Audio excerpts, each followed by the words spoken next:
eu convido você a abrir a sua Bíblia no Evangelho de Mateus, no texto que nos foi apresentado na abertura, capítulo de número 6, e durante este período agora, onde a palavra de Deus vai ser exposta, que haja toda uma dedicação em prestar atenção, em se doar em relação a isso. Isso é adoração a Deus, o modo como nós nos dedicamos a ouvir sua palavra. Diz assim a palavra do Senhor, Mateus capítulo 6, verso 1. Evitem praticar as suas obras de justiça diante dos outros, para serem vistos por eles, porque sendo assim, vocês já não terão nenhuma recompensa junto ao Pai de vocês que está nos céus. Quando, pois, você der esmola, não fique tocando trombeta nas sinagogas e nas ruas, como fazem os hipócritas, para serem elogiados pelos outros. Em verdade, lhes digo que eles já receberam a sua recompensa. Mas ao dar esmola, que a sua mão esquerda ignore o que a mão direita está fazendo, para que a sua esmola fique em secreto. A igreja pode ler o final do verso 4 comigo.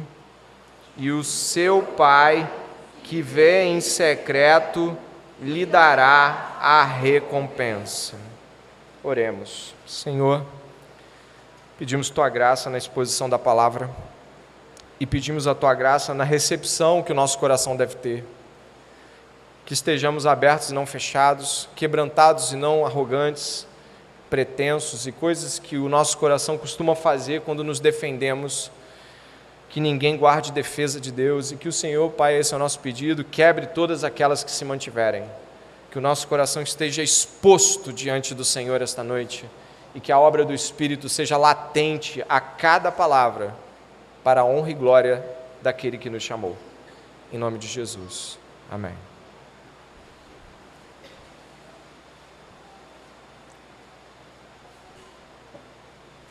Anos atrás eu assisti um filme da qual alguns podem ter assistido também. Eu não sei. Mas se você assistiu esse filme e não chorou, eu tenho algumas dúvidas sobre a sua sensibilidade, pelo menos a filmes. Brincadeiras à parte, eu assisti um filme chamado Uma Lição de Amor. É um filme muito bonito e os dois protagonistas são muito bons no que fazem. O Sean Penn e a Michelle Pfeiffer, eles são espetaculares. O enredo é que tem um pai que tem uma filha lindíssima de uns 7 anos, 8. Este pai, ele tem a idade mental de 6 anos de idade. O filme é extremamente profundo na realidade que ele traz. Esse pai foi meio que enganado, uma mulher se aproveitou dele, acabou engravidando dele e deixou a menina às custas dele. No desenrolar do filme, eu não sei quantos aqui já viram este filme, tem uma trilha sonora maravilhosa dos Beatles, a menina tem o nome de Lucy, né, de uma música que é dos Beatles. O filme vai se desenvolvendo de tal maneira que eu vou lhe ser sincero. Alguns momentos do filme eu tenho que bancar o machão e falar assim, agora não, senão toda hora fica feio para mim. Mas o filme é extremamente forte na mensagem que traz, um filme muito bom para você ver, se você não viu, você vai gostar de assistir, traz uma mensagem muito boa. A atuação do Sean Penn é tão forte que eu acho que ele merecia um Oscar, ele já ganhou 2 Oscars, mas eu acho que ele tinha que ter ganho esse também. Mas eles devem ter uma conta lá que não é a minha de quem vê o filme, então tudo bem, não tem nenhum problema. Mas por que eu estou falando disso? Como eu disse até, já chorei, eu já vi esse filme várias vezes, eu choro toda vez que eu vejo. É porque existe uma coisa interessante que acontece com situações como essa, como um filme desses, que às vezes entra no nosso coração e faz esse estardalhaço, a gente fica mexido, é de que depois que termina o filme, descem os créditos, pelo menos você tem de admitir que além do filme ter sido bom, era só um filme. Eu não espero ver aquele ator com um comportamento de 6 anos de idade, até porque ele não tem nenhum desafio nesse sentido. Eu não espero ver ele com aquela menininha, nem com as roupas do filme, eu não espero nada disso. Se eu visse esse homem em alguma oportunidade, que não vai acontecer, mas se eu visse ele na rua, eu tenho que ser franco, eu não poderia esperar encontrar aquele personagem. Eu encontraria o ator, a pessoa como ela é, em carne e osso.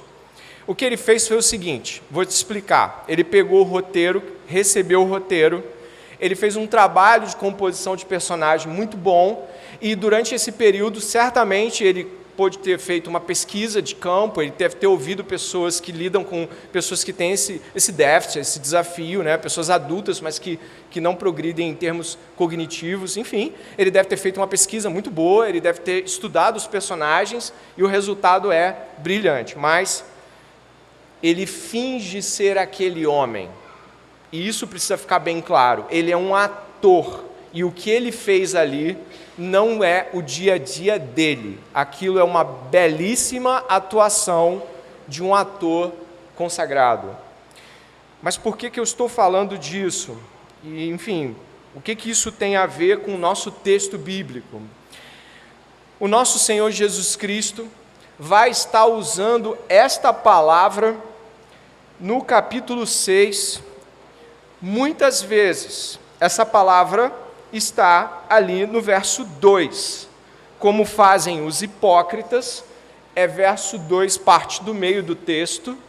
E hipócrita, no primeiro século, dentre algumas possibilidades, a palavra que é quase igualzinha no grego, a Bíblia do Novo Testamento foi escrita em grego, e no grego também é hipócrita, é a mesma coisa, é a mesma escrita até. Se você olhar, tu vai ver que é muito parecido. Tá, mas o que isso tem a ver? É porque tem esse valor. Naquele tempo de Jesus, a palavra hipócrita era um termo usado para atores. Você está entendendo?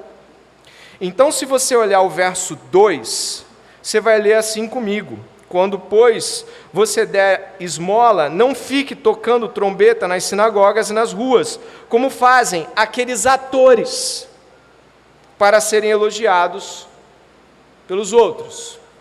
Jesus está usando um termo teatral e objetivamente está falando, preste atenção porque você entendeu a introdução, está falando de um ator espiritual.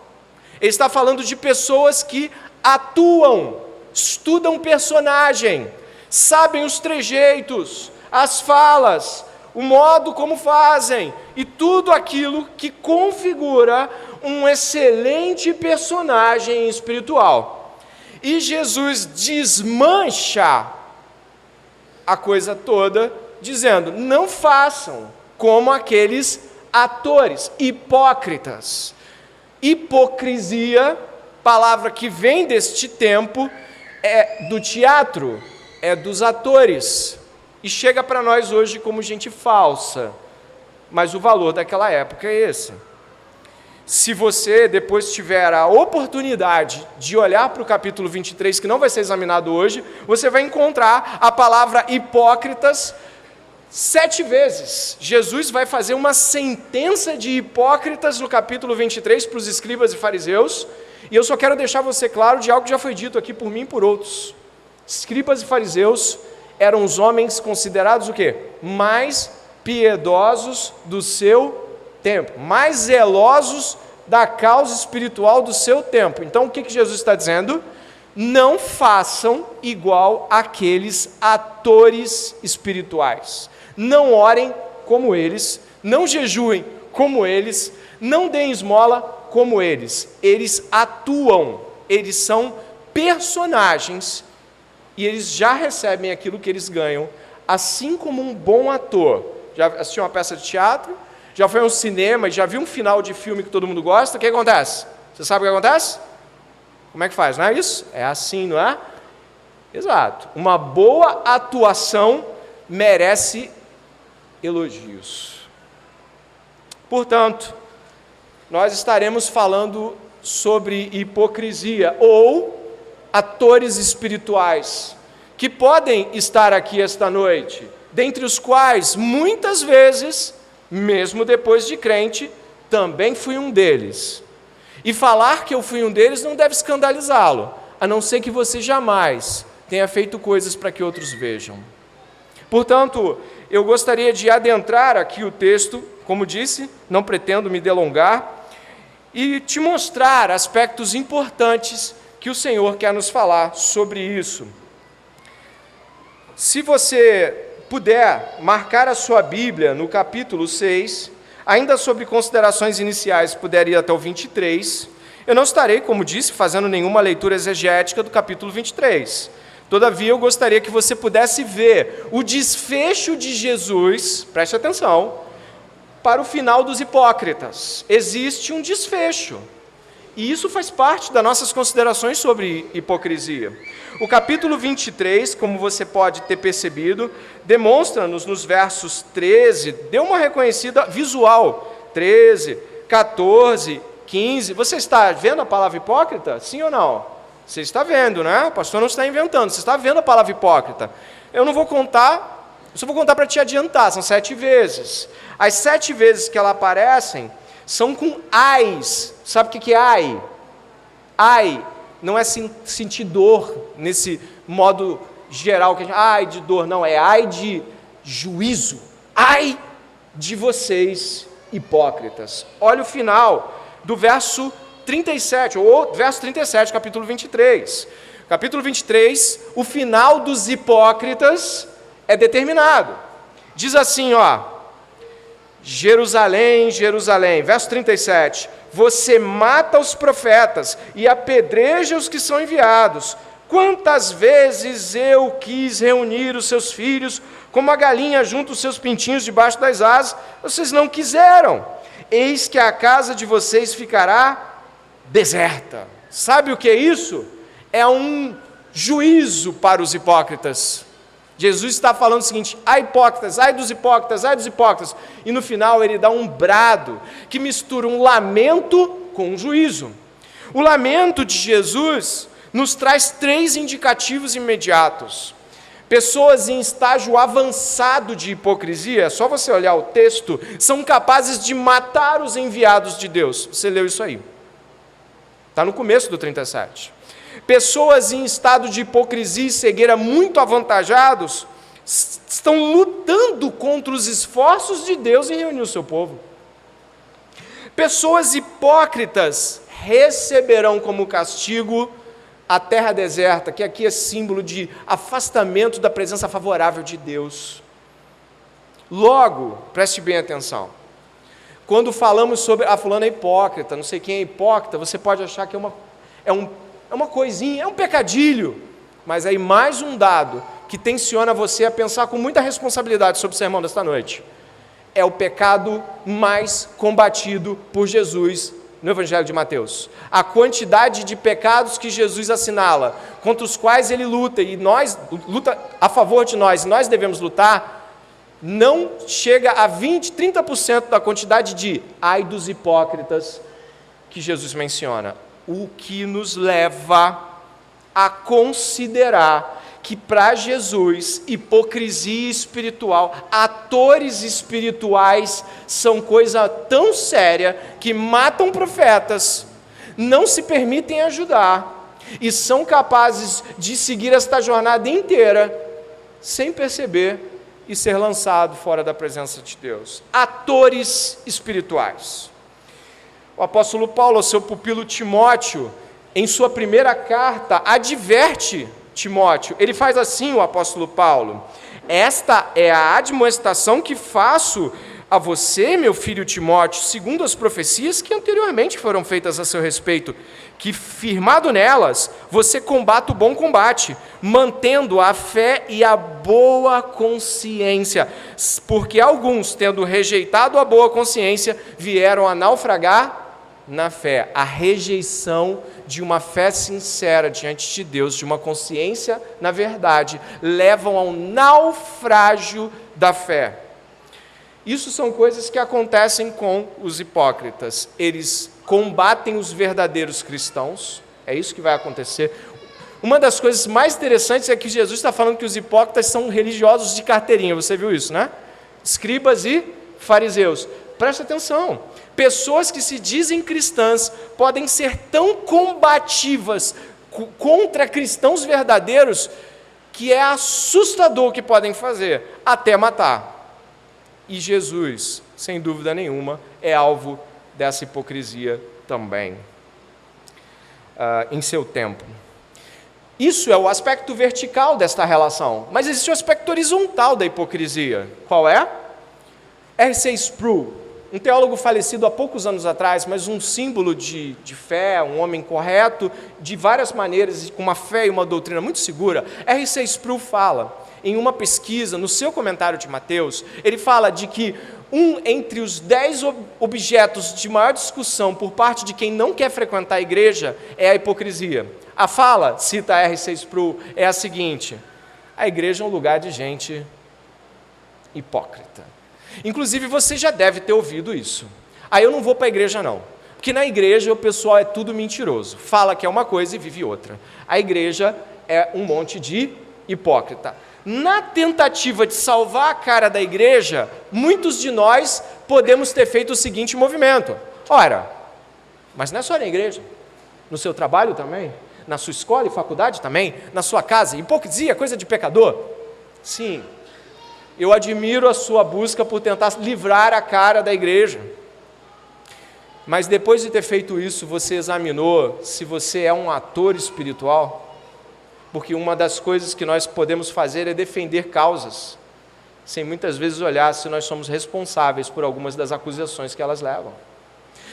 Portanto, eu peço a você que examine hoje, diante das explicações dadas, se as suas motivações são de um hipócrita, se a sua atitude é de um hipócrita ou de um genuíno discípulo de Jesus, buscando o reino sobre todas as coisas. O começo da nossa caminhada no capítulo 6 vai trazer Jesus falando de pelo menos três obras de justiça muito conhecidas. Elas são aí consideradas como obras de justiça no verso 1. Dê uma olhada no verso 1, capítulo 6. Jesus fala lá: evite praticar suas obras de justiça. Me acompanhe, por favor. Verso 2, esmola. Você achou? Capítulo 6, verso 2, esmola. Depois você vai encontrar verso 5, o quê? Você encontrou o quê no verso 5? Oração, correto? E o que você encontra no verso 16? Jejum. Então nós temos três falas de Jesus sobre esmola, oração e jejum contra a hipocrisia. Essas obras comuns e conhecidas são importantes para que a gente possa entender essa realidade. O problema é que de repente você vai fazer assim, pastor, eu já sei um jeito de eu não cair nesse problema que o senhor está falando. Qual, meu irmão? Eu sei um jeito. Eu fico em casa, ou então eu fico na igreja, na minha. Eu vou, ouço e vou embora. Eu vivo uma vida recuada da exposição. Ninguém vai me acusar de ator espiritual se eu ficar mais na minha, se eu não falar muito, se eu não me comprometer muito, sabe? É mais fácil errar menos se eu tiver menos responsabilidades. Se eu não fizer tanta coisa, é possível que eu erre menos. Olha, já está errando em pensar assim. Jesus Cristo vai falar no capítulo 5, eu peço que você me acompanhe, no verso 15, o seguinte, capítulo 5, verso 15, vê se você acha na sua Bíblia. Ele diz assim: nem se acende uma lamparina para colocá-la debaixo de um cesto, mas num lugar adequado onde ilumina bem todos os que estão na casa. Verso 16, assim brilhe também a luz de vocês diante de quem? Dos outros. Para quê? Vejam as boas obras que vocês fazem e glorifiquem o Pai de vocês que está nos céus. Não tem para onde fugir. Somos chamados a uma fé pública, com obras públicas notórias a todos a quem o Senhor permitir que vejam. Não há cristão escondidinho, mas isso a gente já discutiu. O problema é que, de repente, você vai criar um confronto do 5,15 com o 6,1. Volta para o 6,1. Evitem praticar as suas obras de justiça o quê? Mas pastor, é para fazer ou não é para fazer diante dos outros? Porque lá está dizendo, pratiquem essas obras para todo mundo ver a luz e glorificar a Deus. E aqui está dizendo, não pratiquem essas obras. Mas tem uma diferença de um versículo para o outro. A diferença não é sutil, ela não é pequena, e você precisa ver. Se você voltar até o capítulo 5, por gentileza, você vai ver que está assim, no final do verso 16, por favor. Que vocês fazem as obras diante dos outros, que vocês fazem, e o quê? Glorifiquem o Pai de vocês que está nos céus. Agora vai para o capítulo 6, por favor. 6:1. Evitem praticar suas obras de justiça diante dos outros, até aí é igual ao outro, para serem vistos por eles. Olha a diferença. No capítulo 5, as obras de justiça são vistas pelos outros, mas apontam para Deus. Existe alguém apontando para Deus, você. Você está apontando aquilo para Deus. Você está mostrando Deus para as pessoas a partir dessas obras. No capítulo 6, não tem a ponte para Deus, é a ponte para você. Existem obras das quais muitas vezes nós fazemos, e o real motivo do nosso coração é que outros vejam. E é aqui que Jesus vai trabalhar, e nós devemos iniciar esse começo do capítulo 6 com essa consideração. E o primeiro ponto que eu quero trabalhar é: evitem praticar obras em busca de elogios. Esse é o primeiro ponto direto, objetivo do sermão. Evitem praticar obras em busca de elogios. É isso que Jesus diz aqui no capítulo 6. Ele vai dizer: evitem praticar obras de justiça diante dos outros para serem vistos por eles, porque, sendo assim, vocês já não terão nenhuma recompensa junto do Pai de vocês que está nos céus. Aqui existe um apontamento desse ator espiritual que busca elogios. Ele está fazendo coisas que são consideradas boas, mas são coisas que ele não está fazendo para Deus ser visto, mas para que ele seja considerado, elogiado. E este é um ponto muito significativo. São elogios por dar esmolas aí no começo, reconhecimento por ser visto orando e depois reconhecimento por ser visto jejuando. Estas três coisas são os marcos da hipocrisia que Jesus está condenando aqui. Talvez você tenha dificuldade de se visualizar, mas isso não começa dentro da igreja, ou pelo menos não é apenas dentro da igreja. Nós gostamos que as pessoas vejam coisas que nós fazemos e nós fazemos questão de que elogiem. Pode ser escondido por trás de uma brincadeira, numa jogada esportiva entre os amigos, da qual você queria que todos aplaudissem. Pode ser mesmo em um desempenho numa prova, onde você coloca glória a Deus que eu passei, quando na verdade eu passei. Pode ser, por exemplo, alguma casa própria, alguma conquista que você, com muito esforço, claro, Deus dá essas condições para trabalharmos, você faz lá a sua menção honrosa a si mesmo. Pode ser muitas coisas, mas uma coisa é certa: a construção do hipócrita começa na busca pelo elogio.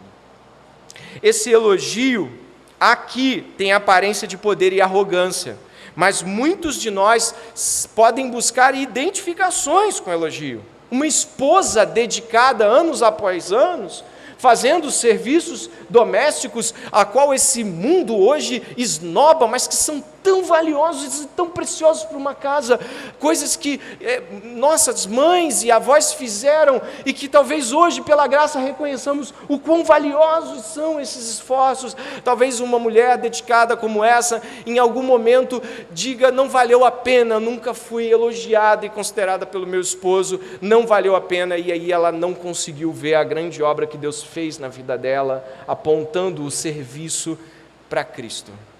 Talvez seja um filho, uma filha, que sempre quis um elogio diante de grandes avanços que conquistou ao longo da sua vida, mas nunca que aquele pai ou a mãe desinteressada foram capazes de dizer: muito bem.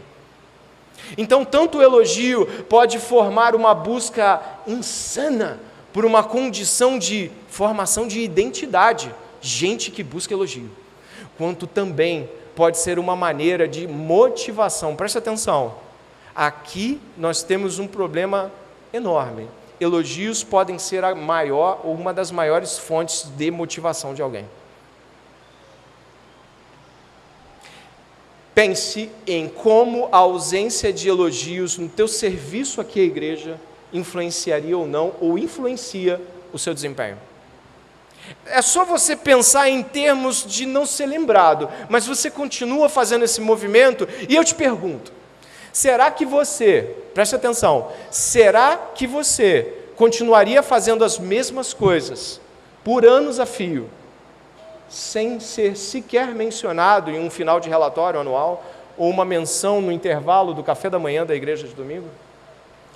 Eu acredito que muitos de nós não somos tão críticos com isso, mas somos mais formados a ser hipócritas do que reconhecemos. As boas obras não podem ter motivação no elogio. Anote no seu coração, as boas obras não podem ter motivação no elogio. O elogio não pode tirar ou acrescentar o seu esforço no reino de Deus.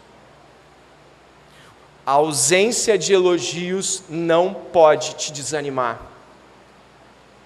A ausência de reconhecimento não pode ser o grande problema para você continuar.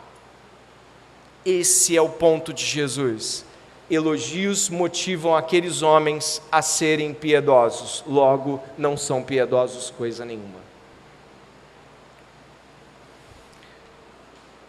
Depois eu posso mandar para você, mas a palavra hipocrisia em grego ela é dividida em dois pedacinhos, tá bom? A primeira parte é hipo, que em grego é abaixo. E a segunda parte, que é a parte do crisias, do krisen, significa decisão. A palavra no seu valor, no idioma em que foi escrita, ela diz respeito a uma decisão deficiente. O hipócrita é alguém que decidiu por algo que não tem o valor do que teria se fosse verdadeiro. A hipocrisia, a atuação espiritual, é uma decisão que, além de ser pecado contra Deus, a gente viu isso na introdução do sermão, além de trazer malefícios para todos ao redor, porque ela é um fingimento, não é uma fé genuína, ela também é um problema para quem faz. No radical da palavra, é uma decisão deficiente, uma decisão ruim, uma decisão que não alcança aquilo que a verdade podia alcançar. Ao compreender essa realidade, o fim dos hipócritas tem que ficar muito claro para a gente. Marcando o capítulo 6, eu vou no 7, e você pode ir comigo. No final do capítulo 7, antes do fim do Sermão do Monte, a qual estamos, Jesus diz no verso 21, um trecho bíblico que todo mundo, ou pelo menos boa parte de nós já ouviu. Jesus diz assim: nem todo, verso 21, capítulo 7, nem todo o que me diz, Senhor, Senhor, entrará no reino dos céus, mas aquele que faz a vontade de meu Pai, que está nos céus. Muitos, naquele dia, vão me dizer, Senhor, Senhor, nós não profetizamos em seu nome não expulsamos demônios, em seu nome não fizemos muitos milagres. Então lhes direi claramente, eu nunca conheci vocês, afastem-se de mim, vocês que praticam o mal. O hipócrita pratica o mal. Olha onde nós chegamos. Nós saímos desde uma relação de hipócritas a deficiência da escolha hipócrita, e agora estamos no juízo dos hipócritas. Portas fechadas para o céu. Não conheço você, ator espiritual. O hipócrita não faz a vontade de Deus, ele faz a vontade dele, em busca de reconhecimento e elogios. Portanto, se você focar na hipocrisia religiosa e tentar buscar no Senhor auxílio, fará bem. Mas se você não ver isso num campo mais amplo, e entrar na sua casa, e entrar no seu trabalho, e na busca que você e eu temos por reconhecimento de uma maneira em geral, dizia minha mãe, que a mania do cachimbo põe a boca torta. Ou seja, você vai tentar remediar uma situação que é muito mais ampla, a hipocrisia é muito mais larga. E nós estamos aqui hoje ouvindo do Senhor Jesus, sabe o quê? Ai dos hipócritas. Ai de vocês, atores espirituais. O fim, portas fechadas, céu fechado, julgamento final. E é claro, eu caminho aqui para os últimos 15 minutos para falar de algo que talvez você não tenha ficado atento, porque afinal o texto é vasto, eu reconheço que o texto é vasto. Voltando ao capítulo 6, Jesus vai fazer considerações que agora nos levam à nossa segunda parte. Só 2 partes do sermão. A segunda parte é: esperem pela verdadeira recompensa. Esperem pela verdadeira recompensa. O primeiro é: evitem fazer obras por elogios. E agora é: esperem pela verdadeira recompensa. Nós encontramos Jesus dizendo o seguinte no final do verso 1: vocês já não terão nenhuma recompensa junto do Pai de vocês que está no céu, se permanecer a hipocrisia. O que é feito no verso 2, quando você der esmola, não fique tocando trombeta nas sinagogas e ruas, como fazem os hipócritas, para serem elogiados. Depois, se você andar no verso 3, mas ao dar esmola, que a sua mão esquerda ignore o que sua mão direita está fazendo, para que a sua esmola fique em secreto, e o seu pai que vem em secreto, o que vai fazer o pai? Recompensar, não esquece, isso aqui está na Bíblia. Recompensa. Verso 5, e quando orarem, não seja como os hipócritas, que gostam de orar em pé nas sinagogas, nos cantos das praças, para serem vistos pelos outros. Em verdade lhes digo que eles já receberam a sua recompensa. Mas ao orar, entre no seu quarto e fechada a porta, ore ao seu pai que está em secreto, e o seu pai que vem em secreto lhe dará a recompensa. E orando, não usem vãs repetições, como gentios, porque eles pensam que por muito falar serão ouvidos. Não sejam, portanto, como eles, porque o Pai de vocês sabe o que vocês precisam, antes mesmo de lhe pedirem. Recompensa. Nós encontramos aqui Jesus falando: faça em secreto, não toque trombeta, não faça com que isso se torne uma espécie de divulgação espiritual do seu desempenho. Jesus está apontando para uma necessidade muito clara, de que nós não busquemos a honra através do elogio dos outros. Provérbios 27, 1 e 2 diz assim: não se gabe do dia de amanhã, porque você não sabe o que ele trará à luz. Deixe que os outros, e não a sua própria boca, elogiem você. Você conhece isso? Os elogios não devem vir de nós para nós mesmos, mas que outros façam isso sem que nós sequer façamos isso para aparecer. O que eu quero estar dizendo aos irmãos aqui é que isso pode ter várias ramificações. Como já iniciei a jornada na parte A do sermão, você pode ter lido uma página de um livro difícil de entender e postar no seu status. Ou pode, de repente, tentar fazer isso ficar menos difícil de se entender, e de repente botar uma foto sua com versículo embaixo. Ou seja lá o que for, podemos fazer de tudo para esconder, mas muitas vezes o que nós queremos é que a nossa vida e a nossa espiritualidade sejam conhecidos pelos outros. Talvez você vai me dizer: pastor, eu posto aquilo para que alguém seja edificado. Eu não estou julgando o seu coração. Talvez isso tenha te impactado tanto que você jogou aquela frase: tomara que alguém leia, seja o teu pedido. Tomara que alguém leia, tomara que alguém leia, tomara que alguém leia. Só que cuidado com tomara que alguém leia e 2 curtidas. Um ok, um coração. Cuidado, porque aí é que mora o perigo. O que nós estamos é querendo que alguém veja? Querendo que a mão esquerda não saiba o que a direita fez? Isso não é compatível com ver o que deu na sua postagem. Isso não parece ser a realidade que de fato combina com o cristão. Ainda sobre esse aspecto, o que nós encontramos dentro dessa realidade é que aquele que é hipócrita, ele primeiramente acha que está enganando outros, e muitas vezes está, só que o que acontece depois é que ele está enganando ele mesmo. Lembra das portas fechadas de Mateus capítulo 7? Lembra do juízo de Mateus capítulo 23? Ele se engana tão bem que acha que está tudo bem. E segue. Eu acredito que uma das coisas que a hipocrisia pode nos fazer é não considerar as posições de outros quanto à nossa própria hipocrisia. Cuidado se alguém disser assim: você não acha que você está postando muita coisa, ou versículos demais? O que você está buscando com isso? Eu posso postar o que eu quiser. Sim, calma. Eu estou preocupado com a sua autoexposição. Isso é o que se faz quando se ama, se preocupa. E nós muitas vezes não temos a visão que deveríamos de nós mesmos, mas outros estão tendo, outros estão vendo. E é engraçado, porque a primeira tendência talvez possa ser você pensar que eu estou jogando verde para a tua postagem, mas isso é tendência humana, de primeiro tirar a trave do olho do outro, ao invés do nosso próprio.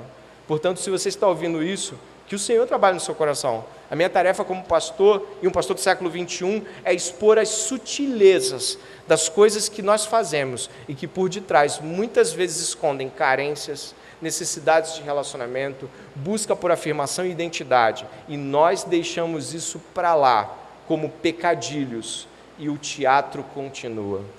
Jesus é suficiente, mas ai de mim que não poste, vou ser esquecido.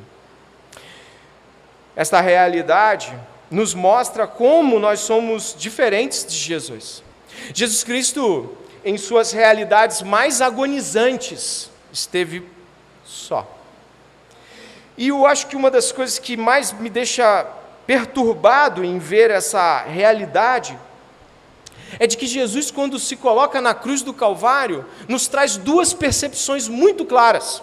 A primeira é, ele está fazendo uma obra pública. A obra de justiça de Jesus na cruz do Calvário é pública. Quem passasse via, quem estava lá viu. Mas ao mesmo tempo, ele não recebeu elogios. Pelo contrário, Jesus, em sua mais alta obra pública, foi completamente desprezado e desprezível aos olhos de todos. Ninguém queria se relacionar e se associar com o homem da cruz. Uma obra pública, exposta de propósito, como ele disse na conversa com Nicodemos: o Filho do Homem vai ser levantado, como Moisés levantou a serpente de bronze. O que Jesus estava dizendo é, vai ser público, todo mundo vai ver, e ao mesmo tempo, ninguém vai admirar. É o que nós encontramos em vários textos das Escrituras, e eu peço que você marque a Bíblia, e vá até Isaías 53, para perceber o quão a realidade de quem Jesus é apontado por Isaías no anúncio do Messias de Israel em Isaías 53. Se você puder ir até Isaías 53, ele fica ao meio da Bíblia, no Velho Testamento. O livro do profeta Isaías diz assim, capítulo 53, verso 2: porque foi subindo como um renovo diante dele, como raiz de uma terra seca. E não tinha boa aparência nem formosura. Olhávamos para ele, mas não havia nenhuma beleza que nos agradasse. Era desprezado e o mais rejeitado entre os homens, homem de dores e que sabe o que é padecer. E como um de quem os homens escondem o rosto, era desprezado, e dele não fizemos caso. Vai até o verso 4 agora. Certamente ele tomou sobre si as nossas enfermidades, e as nossas dores levou sobre si, e nós o considerávamos como aflito, ferido de Deus, oprimido. Mas ele foi traspassado por causa das nossas transgressões, e esmagado por causa de nossas iniquidades. O castigo que nos traz a paz estava sobre ele, e pelas suas feridas fomos sarados. Todos nós andávamos desgarrados como ovelhas, cada um se desviava pelo seu próprio caminho, mas o Senhor fez cair sobre ele a iniquidade de todos nós. Ele foi oprimido e humilhado, mas não abriu a boca. Como o cordeiro foi levado ao matadouro, e como ovelha muda diante dos seus tosquiadores, ele não abriu a boca. Se você for até o verso 10, diz: todavia, ao Senhor agradou esmagá-lo, fazendo sofrer. Quando ele der a sua alma como oferta pelo pecado, verá a sua posteridade e prolongará os seus dias, e a vontade do Senhor prosperará nas suas mãos. Olha o verso 11, a recompensa. Ele verá o fruto do trabalho de sua alma e ficará satisfeito. Sabe o que nós encontramos aqui? Jesus Cristo, anunciado por Isaías, totalmente público, mas totalmente desprezível. Totalmente anunciado e exposto, mas completamente fora do nosso desejo por Ele. Mas Ele se alegrou no que fez e no fruto que lhe foi prometido. Se você for até Hebreus, eu prometo não ir adiante, a última afirmação bíblica. Hebreus, o livro de Hebreus, ele vai trazer tantas afirmações sobre Jesus, mas o capítulo 12 de Hebreus vai nos trazer uma realidade extremamente importante. Vá até o capítulo 12 do livro de Hebreus. O autor de Hebreus vai falar a mesma coisa sobre vexame, crucificação e recompensa. Dê uma olhada no capítulo 12, por favor. Ele aponta de que nós devemos seguir a carreira com firmeza. Olha o verso 1, parte final, ele diz assim, livremo-nos de todo o peso do pecado que tão firmemente se apega a nós e corramos com perseverança a carreira que nos está proposta. Leia comigo, por favor, o verso 2. Olhando firmemente para o autor e consumador da fé, Jesus, o qual, em troca da alegria que lhe estava proposta, suportou a cruz, sem se importar com a vergonha, e agora está sentado à direita do trono de Deus. Sabe o que é isto? Este Jesus pregado esta noite, ele foi publicamente envergonhado e exposto. Toda a vergonha estava sobre ele, todo o desprezo da raça humana por seu Deus estava sobre ele, publicamente. O que nós encontramos como um contraste de Mateus é que nós esperamos publicidade elogiosa e a cruz nos promete publicidade odiosa a nosso respeito. Promete perseguição e fúria daqueles que não amam o Senhor. A Bíblia não promete crentes no escuro e nos cantos, mas crentes expostos ao vitupério, expostos ao vexame, expostos à desonra, e saiamos com ele para fora do arraial. Esta é a mensagem da cruz, não sobre elogios, mas sobre a recompensa do mundo vindouro. A recompensa da alegria que Jesus foi prometida a Jesus. O Pai prometeu a ele alegria indizível, salvação de muitos, um reino, um povo. O Pai prometeu grandes coisas para ele e ele creu no Pai. E nós, cristãos, também recebemos tal promessa. Nós também somos apontados para o mundo vindouro. E aqui, neste tempo, atores espirituais receberão a recompensa com elogios, fama, ascensão, assentimento, respeito, tolerância e portas fechadas no final das contas. Os cristãos verdadeiros, como diz Paulo no capítulo 3 de Colossenses, eles têm a sua vida oculta em Deus. E eu termino como comecei, falando de que os atores espirituais podem estar espalhados em todos os lugares. Eu lhe digo uma coisa com bastante certeza no coração esta noite. Deus compra uma briga muito grande com o seu povo para que ele não seja parecido com os outros. Desde o povo de Israel até hoje a igreja, Deus nunca deixou que o seu povo se misturasse com os outros em termos de busca. Não busque elogios, não busque reconhecimento, não busque assentimento. Isso não é faça o que eu quiser e ninguém se importa, não, pelo contrário. Você está muito aberto a ser consertado, muito aberto a estar errado, você está muito aberto às Escrituras te mostrarem erros. Você é uma pessoa que ama Jesus, não? Então você está aberto ao conserto de Jesus, mas você não está buscando afirmação e identidade em nada que não seja o Senhor. E esta noite, na última oração que vamos fazer agora, se você não conhece o Senhor, você está reconhecendo isso através da busca por elogios, afirmação e concordância de outros, e não da Escritura. Não a Escritura dizendo, esse é o caminho, mas você dizendo a si mesmo, eu sei o caminho, eu sei como é que chega, eu não preciso ficar perguntando a outras pessoas se eu realmente sou um cristão, eu sei que eu sou. A igreja foi colocada diante do mundo como embaixada de Deus, que confirma a fé dos eleitos, não faz a fé, confirma, diz, a igreja vê fé, você está com o Senhor. A igreja não fabrica fé, mas ela tem o Espírito Santo, ela pode dizer isso, Jesus deixou isso para a igreja, mas os atores espirituais estão muito certos de que eles estão certos. Se você é cristão esta noite, eu lhe faço uma santa convocação. Procure as pessoas que te conhecem, as que andam com você, que têm responsabilidade espiritual pelo cuidado da sua alma. Pergunte se você parece forçar a barra e querer se mostrar, ou não está tão aberto assim para ser quebrantado. Pergunte. Mas se você não quer fazer isso, eu me preocupo bastante com a sua fé, e até mesmo com o seu estado espiritual distante de Deus. Que o Senhor te ajude nesta noite. Que o Senhor mostre que atores espirituais não entram no céu, de que atores espirituais permanecem arrogantes, fechados e certos de sua atuação. Que o Senhor não nos deixe nesse estado. Ore comigo nesta noite.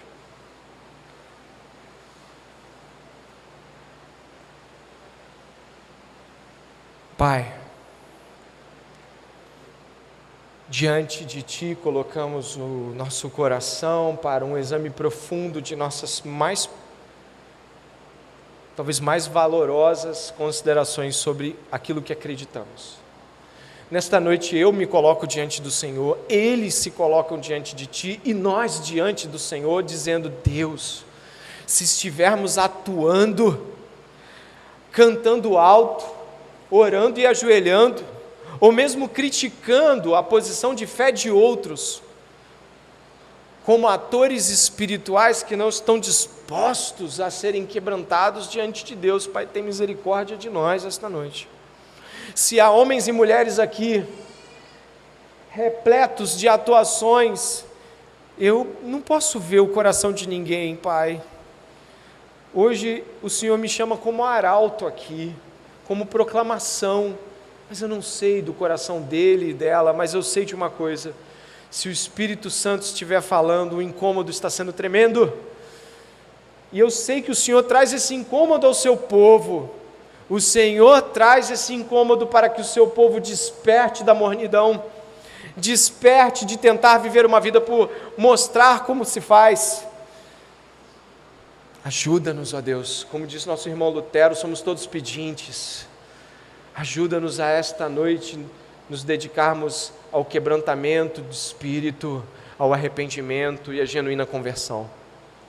Perdoa os nossos pecados, perdoa nossas atuações, perdoa nosso teatro e nos traz para perto de Ti, para o secreto do Teu coração, ó Deus. Que a nossa fé seja pública por sustentarmos a vergonha da cruz. E que em nome de Jesus, não somente os crentes sejam renovados, mas os ímpios sejam quebrantados e salvos esta noite. Aqueles que não professam o Teu nome ou acham que professam, que sejam invadidos pela graça de Deus e que isso seja glorioso ao Teu nome. Assim, pedimos a Ti que não venhamos esquecer tais palavras, para que não encontremos portas fechadas naquele dia. Que em nome de Jesus estejamos cheios de temor e tremor diante das Tuas palavras. Assim oramos em nome de Jesus. Amém e amém. Faça a sua oração silenciosa. Que Deus te abençoe.